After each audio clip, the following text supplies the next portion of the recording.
All right, we have the Buffalo Plus team here. Mike Catalana, Dan Fates. I'm Jenna Cottrell. The Bills losing to Arizona, coming down to that one final play. DeAndre Hopkins making the play of basically the year, play of the day. It's crazy. It was a crazy play. Look, I was there for the Music City Miracle. Well, there's never going to be anything like that. That was a playoff game. Season ends on a crazy trick play. Yeah. This was as sudden, right? Because you figure they've got the game. You got to guard the Hail Mary. You see 1,000 Hail Marys, a few. Yes. You know, Aaron Rodgers throws them up. They seem to work.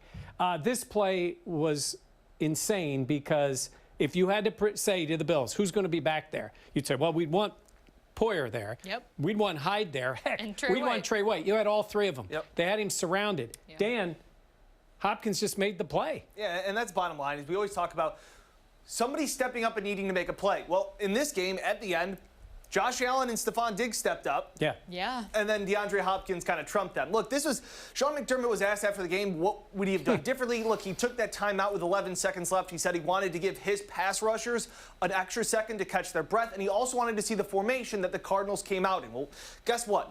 Maybe it also helped the Cardinals line something up. But when push comes to shove, the Bills, like you said, Mike, had three guys there. Bottom line, knock it down. I don't know if you want to necessarily say that they were trying to intercept the ball, Mike. We've looked at every single replay over the last 2 hours after this game's been going on. Yeah. It still seems hard to believe that Hopkins came down with the ball. Yeah. But it is what it is. You're right. The idea is, you've heard it a million times. Tom Jackson used to say it all the time on the ESPN highlights. Knock it down. But that's when somebody tips the ball and it goes in the air and the guy catches it. We've seen that.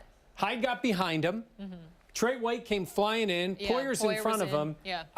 I swear, you try that play 100 times, that exact play with those three guys, that's the only time it's going to work. And that's with Kyler Murray throwing it and DeAndre Hopkins there. And it's not only that, it's the fact that Hopkins was flushed out and flushed out to his left. So he had to reshuffle his feet and do everything else. Like, we go back to just the end of the play because you see the image of Hopkins coming down with the ball over three Bills players. But for Murray to even get to there is impressive to begin with because whether a Bills player fell down kind of trying to rush him, just a wild play after Josh Allen, Jenna, did it again. He did it again, Jenna. Well, absolutely, and that's what I wanted to get to as well, is the fact that, Josh didn't have his best game, but obviously fourth quarter, late in the game, under a minute left, we were in the sports office saying he's going to do it. Yeah. And that's exactly what he did. He zipped the ball into Stephon Diggs, Diggs laying out for that catch. I mean, you thought, once again, he's done it. You know, he's done that in big moments before. And really, if you go back to the first few he had in his career,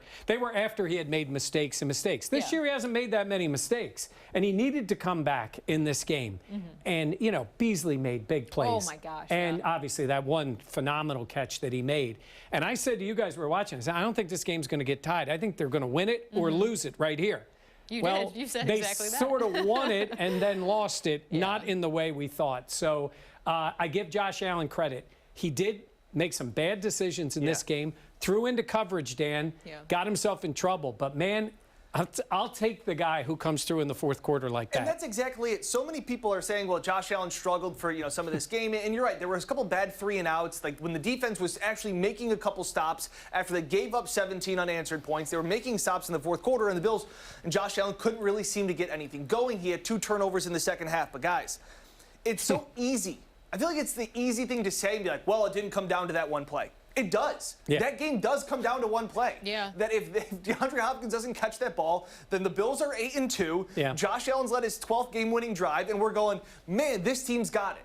It did come down to one play. I know it's a team game. It came down to one play. The Bills didn't make the play. Otherwise, the play would have been the pass to Diggs, which was a spectacular throw and catch with Patrick Peterson covering him. And Peterson, you could tell he was like, first of all, I think he was surprised that Josh zipped it in there the way he did. I did too. And Diggs just makes plays. The guy is fantastic. So in the big picture, for this week, it's tough to take. But in the big picture, I'll take my quarterback making those plays late in the game. Absolutely. Now, I do have a question, and Dan, I want to get to you on this as well. We saw Josh passing the ball quite a bit. Then later, a lot of running game. I know what Dan's going to say, but I was surprised by how much they were trying to run the ball, considering it really wasn't effective. Yeah, I don't know if we'll get an honest answer either out of Brian Daboll or out of Josh. If there was something they were seeing, or for some reason, look, Josh did struggle at times. He threw 2 bad picks, but I never got the feeling like they were taking the ball out of Josh's hands because he was struggling. Yeah. And what would worry me is Brian Daboll has been a dictator, right? Dictate to the other team, this is what we're going to do.